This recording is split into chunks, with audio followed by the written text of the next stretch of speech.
Well, Tom, take for example, a team leader. One team leader might, in delegating tasks to the team, be vague and unclear about what is to be done and the results to be expected. But then later on, after the team starts doing the work, comes back in at very high level of detail, asking questions about what the team has done and why, and really without having previously established any frame of reference for that kind of communication.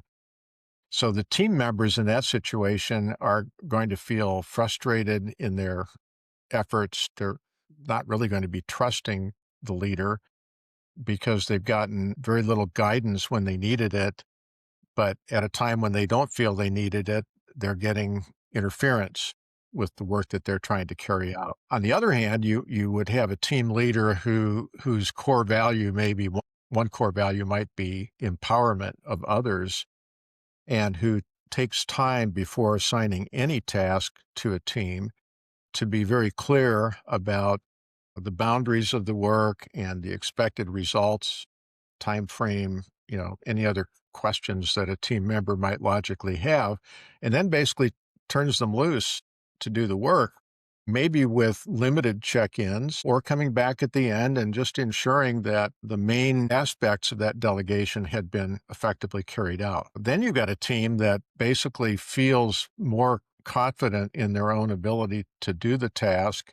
They have great trust that the leader is going to give them what they need to perform well and is not then going to come back and second guess or interfere in their work as it's being carried out.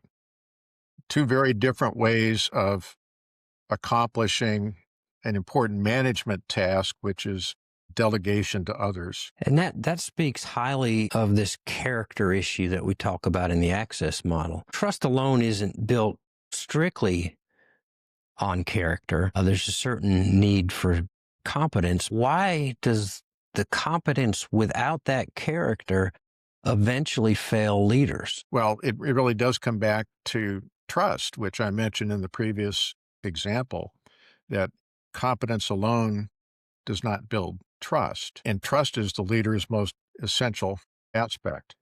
So you might think about yourself using a delegation example. Think about the level of comfort you would have in delegating a task to someone else, an important task, one that you're ultimately responsible for, and what it would take for you to feel comfortable about doing so. This model of trust building, which has been prepared by Richard Barrett, is an answer, I think, to that question.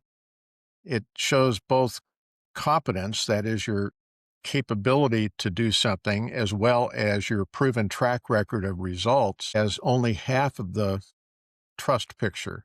The other half being character, where you trust in the other person's intentions and integrity in ways that are shown in more detail by some values statements as shown in the diagram. For example, if your intent is openness or honesty, transparency, really thoughtful caring for those people who are impacted by your work, or integrity being your sense of fairness and authenticity and really being an honest broker of information that you're entrusted to handle.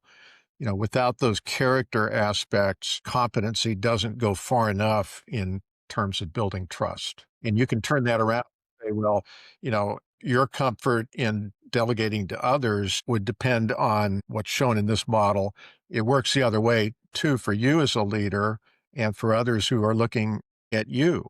It's not only about your competence, it's about your character.